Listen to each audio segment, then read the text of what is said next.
A very warm welcome in the class of matrix.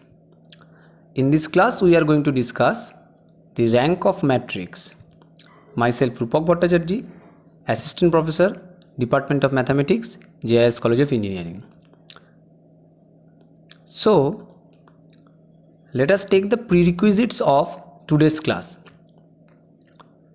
We have elementary row operations discussed in the previous class, and we also have identified that what are the operations are allowed under elementary row operation. So that concept will be required here. Next, we are getting elementary column operations, and in the context of elementary column operations, it is nothing but the prototype of the elementary row operations to be applied in elementary column operation. And next we are getting echelon form. Using elementary row operations, how we will convert a matrix into its echelon form was also discussed. Now, elementary row operations and the operations allowed in this context, it is nothing but the first one, interchange of rows. That means if we are having ith row and jth row, we can interchange them. It is allowed. Next, after getting this, we can just think about that what is the second operation in the context of elementary row operation. It is multiplication of a row by a non-zero scalar quantity. It is allowed. And the last one is that we can take a row, we can multiply by a scalar quantity s, and then we can add it with another row, and that is going to be substituted in Rj. So it is also allowed. That means scalar multiplication of a row and addition of that one with another matrix. But here this s not equal to 0 is not important in the third case, but in the second case it is very important to keep it in our mind. Now, after getting the idea of row and the multiplication of this one, then these three actually constitutes the elementary row operations. In the next context, when you are thinking about column operations, you can check that the same prototype thing will be used. Now coming into the discussion of echelon form is nothing but, initially we have to think about that when two matrices are called row equivalent, a matrix A if we take, and if we get the matrix B from applying elementary row operation or finite number of elementary row operations, then these two matrices are called row equivalent. Now if you get a matrix A and if you apply the elementary row operation, suppose we can think about elementary row operation ERI and you are getting it A1 or A dash, then by elementary row operation ER2 we are getting A double dash, then A and A dash are equivalent, A dash and A double dash are equivalent, so consequently A and A double dash are also equivalent. Now, when a matrix A is said to be in echelon form, first property is known to us that all zero rows will follow all non-zero rows. That means if there is a row where all the elements are zero, that row will appear after all non-zero rows in the echelon form. And in the next property for echelon form is the number of zeros preceding the first non-zero element of a row, it will increase if we go downwards in the row wise direction. So number of zeros will increase. Now take the example of this one. It is the example of I3. If you check the first row, you will get the first non-zero element is 1. The second row, the first non-zero element is this one, and third row, the first non-zero element is this one. Now the number of zeros preceding this first one is 0. The number of zeros preceding this first one is 1, and the number of zeros preceding the third row is 2. So as we go downwards, the number of zeros are increasing. So it is in echelon form. Similarly, you can check the next example, that there is a 0 row, and this 0 row is coming after all the non-zero rows, and if you check the non-zero rows, the number of zeros are increasing preceding the first non-zero element. So this is also an example of echelon form. Now rank. Initially, we are stating rank by this definition. There are some important points to observe. First of all, we are taking a non-zero matrix. The order of the matrix is m cross n, and we are talking about rank. And this definition is, we have to find out at least one non-zero minor. That means for all available minors, we have to think, or we have to search at least one non-zero minor of order r. And what is the important point for this r? The important point of this r is it has to be the greatest positive integer. That means among all available non-zero minors of that matrix, the highest order minor will be considered as the rank of that matrix.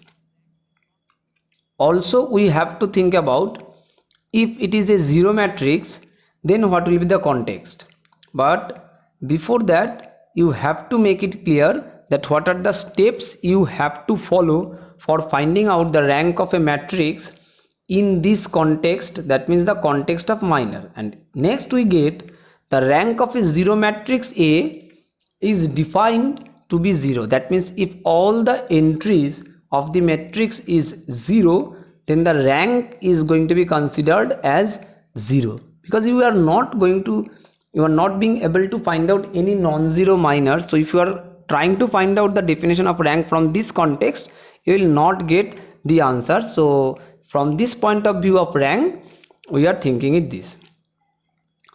Now the matrix is taken as 4 cross 3 matrix, and you are thinking about what is going to be the minor. So we are taking a third order minor, and this third order minor from this 4 cross 3 matrix can be taken as the, for suppose these 3 columns we can take, or these 3 columns we can take, or the first column and the third column and the fourth column. In this way we can take the minors. But whatever the minor you are going to take, look at this, every minor is going to have the 0 row in its possession. The last row will be always 0 0 0. Its column is also 0 0 0 for the one example, but here look at this all these are 0. So the minor of third order from this matrix, you are going to get all are of having this element or this row. So the determinant value of this minor will be equal to 0. So you are taking the determinant of this minor, you will get it 0. So we are not able to find out any non-zero minor of order 3 here. Clear? Next, our target is to find out the non-zero minor of greatest positive integer r. So now we are taking this particular minor of order 2, 2 3 1 1. So 2 into 1 minus 3 into 1, that is we are getting a non-zero value. So if this minor is taken and determinant is calculated, we are getting that determinant value is not equal to 0. So order 2 we get, but order 3 all are 0, and order 2 we get at least 1 where it is 2. So the rank of this particular matrix you are getting as 2 according to this definition. We need at least 1. Look at this, one can take 0 0 0 0, this minor also of order 2, and this is going to have 0 determinant, but we don't need all the minors, we need at least 1. So we get at least 1 from here, and we can claim that the rank of this matrix is 2. Okay, now so rank 1, we can think about that there is a minor of first order, then we can take the element 1, and we can think about that it may be rank 1, but think about this, what is stated, the greatest positive integer are such that this is available. So 2 is the greater value than 1. So our conclusion regarding this will be rank 2, because our target is to find out the greatest positive integer. Now if we are taking suppose a 14 cross 14 matrix, now think about how many cases you have to judge. Is it possible for you to find out M13s and check whether it is determinant having non-zero or not? If zero, then M12. And if you are getting in this way, it is tremendously tough for us to find out that what will be the rank between 1 to 14 of this one. If it is 14, it is not also easy to find out the determinant value of a 14 square or if a 14th order square matrix. That is why we need to devise another process of finding out rank. So let us start it. We are going to use the concept of echelon form in calculating the rank. We all are able to find out the echelon form of a given matrix. This definition tells us that if an echelon matrix has r number of non-zero rows, then the rank of the echelon matrix is R. Please concentrate. If we have the echelon matrix with R number of non-zero rows, then only we can claim that the rank of this matrix is R. So take it as an example. We are having a matrix A and we have converted it into its echelon form AEF. So we can count the number of non-zero rows. Now look at this. You are going to get the rank of the echelon form, but our target is to find out the rank of the matrix A. How we can claim that this will be linked with the rank of the matrix A? So this point is very important and we have to judge this one. Look at this. This actually substantiates our claim that two row equivalent matrices have same rank. So check. We are getting one matrix A by elementary row operation A dash, then A double dash, and then suppose we are getting the echelon form of the matrix AEF. We can count and find out the rank of AEF, the number of non-zero rows, and suppose it is 3. So now we can write that rank of AEF is equal to 3. But what is our target? Our target is to find out the rank of A. So how we can find out rank of A? So the second line stated here gives us this information that the rank of AEF is going to be equal to the rank of A double dash because they are equivalent. Then A dash and A double dash are equivalent, so the rank of A dash is 3 and the rank of A will be automatically by the same logic will be equal to 3. So this is the process which we will apply for finding out the rank using the concept of echelon form. So echelon form will be calculated and then in the back propagation method we will decide the rank of the given matrix A, that the rank will be same as the echelon form in this particular logic, and it is very much beneficial to find it out except the previous one. So take this example. If this is the matrix and it is already in echelon form, because there are zeros which are increasing in case of non-zero rows, and there is a non-zero row, there is a zero row which is coming as last, so the rank will be 2 according to the definition of this. Now this echelon form is already there, so we don't have to think that from where this matrix is coming, so we are getting it. And if you try to find out the same example, you can check, it is the example of the previous one, you are also getting the rank is 2 what we get in the previous method also. because you can find out a 2 cross 2 minor which is non-zero, and you can't find out any 3 cross 3. Now for practice, we are starting this problem to find out the rank of this matrix. So our target is to find out the rank of this matrix by applying echelon form. Because it is a big matrix, it is not possible for us to check whether this is going on. Okay, so using elementary row operations, in the second row we are getting 0 0, but we need to make the third row 0 0 and second row 0. So we are firstly having the first elementary row operation we should apply, that keeping the first row as it was 1 3 2 4 1, and we are interchanging it, so we are writing 2 6 2 6 and 2, and 0 0 2 2 0, and next 3 9 1 10 6, as there is no change in the fourth row.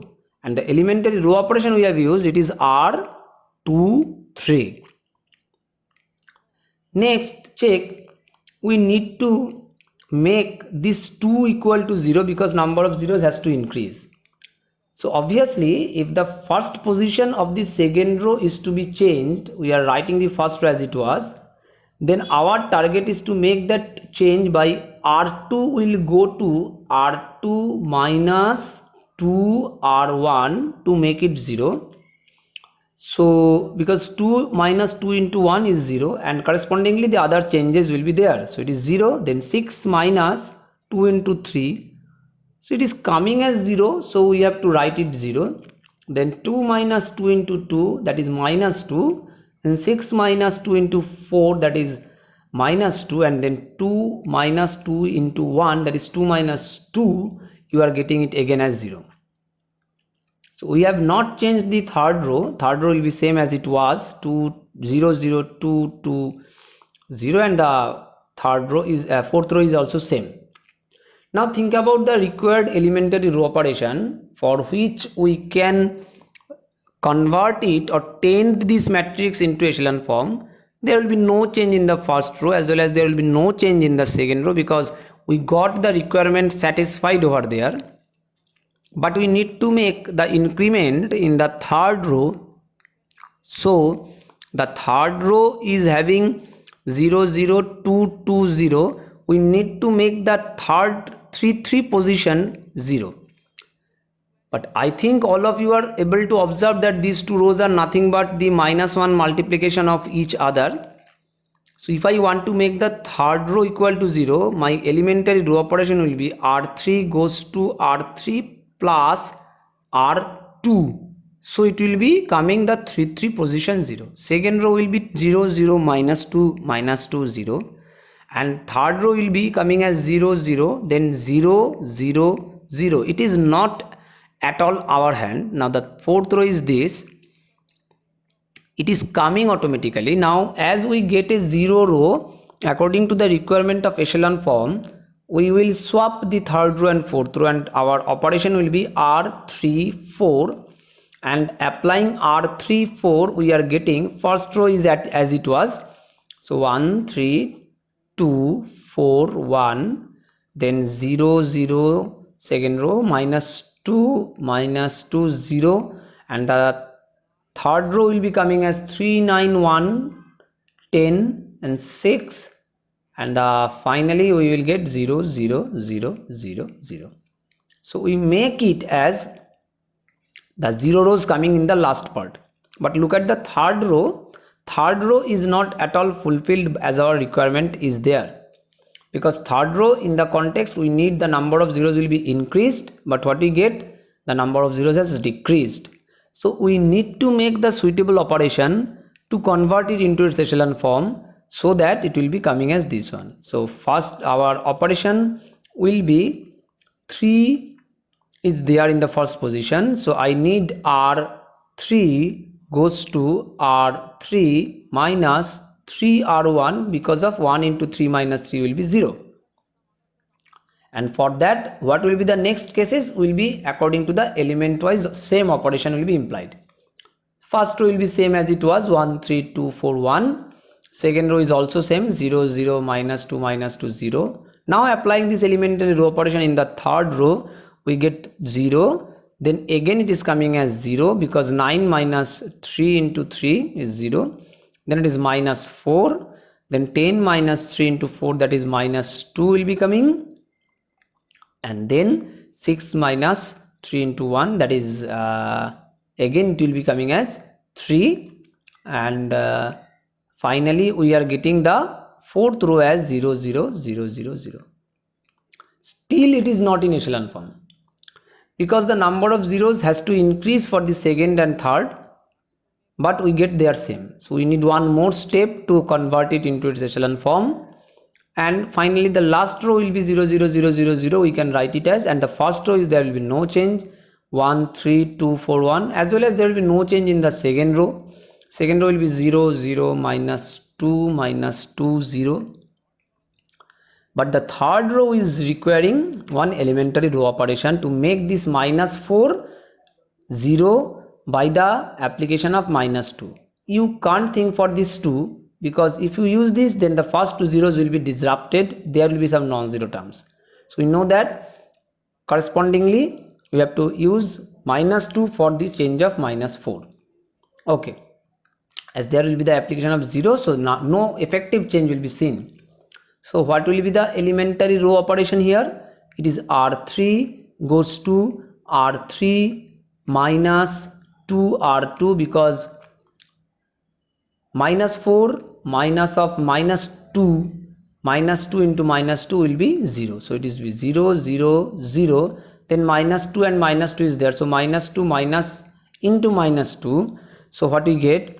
Minus 2 minus, and then it will be 2, and then 3 minus 2 into 0. So no impact will be there, it will be 3. So you get, now it is coming as our desired echelon form. So our target is now to find out the number of non-zero rows in this echelon form according to the definition of the rank of a matrix. So number of non-zero rows in this echelon form is going to be in the echelon form. This is very important because we have converted into an echelon form and then we are counting the number of 0. It is 3. So what we get, the rank of the matrix A in its echelon form is 3, and the rank of A is now claimed as 3 because we have studied that they are row equivalent. Okay, so now if we take this matrix and if we change this matrix into this, if you can recall, it is discussed in the class of normal form. So R12 is done because 0 0 is going to be there, and the second row operation, second elementary operations, we are applying R3 minus 2 R1 to make this 2 0, and then R4 minus 3 R1 to make this 3 is 0, the first element in the fourth row. We get the equivalent matrix as in the third position, this one. Then we have these two zeros and these two zeros and these two zeros, but it is same, we need to make it increased. So the elementary row operation to apply for the next one is this R1 minus R2. I please refer the problem of normal form which is already discussed in the previous lectures. So R1 minus R2 is done, and then we are applying the next elementary row operation as R3 minus 2R2, and then we are applying R4 minus R2 to make the number of zeros increased. By doing this, you got automatically 0 row is coming in the last position, and in the third row the number of zeros increase. Now you can ask that why we are using R1 minus R2. It is not at all required to convert it into its echelon form. It is true, but we have applied this one R1 minus R2 just to make the problem into the normal form like this. So it is not coming directly from this, but because after this we are applying some column operations and then we are getting this particular form. But look at the thing why we have mentioned this. The rank of the echelon form and the rank of this particular normal form will be same because they are also equivalent matrices. In the previous case we get it is 3, and in this case please check, you will get the number of non-zero rows is 3, so the rank is same. So from this also, if normal form is given to you, you can decide about the rank of the original or mother matrix. Now the assignments for you, your job is to find out the rank of the given matrices. There are two matrices given by the method of both. If it is third order matrix, this one, then you please do it in both the method, that is by minor calculation and also by in echelon form. And if you are taking this matrix, then your job is to find out the rank by its calculation of matrix in echelon form. So if you take the determinant of a third order one, third order minor, you will get the all are 0, then the rank is not that. Similarly, you have to find out all the minors in the next cases to get the decision of the rank. Now look at this, you have to practice both the things, and if you get the rank is equal to 3, that means the number of non-zero elements are this, and in the previous case the rank will be not equal to 3, it will be 2 1. So and more problems you have to just perform, because you can't decide that it will be not equal to 3 means it will be 2 or 1, it can be less than equal less than 3, it is the decision. Because after that you have to check whether it will be 3 not equal to 3, so it will 2 or 1.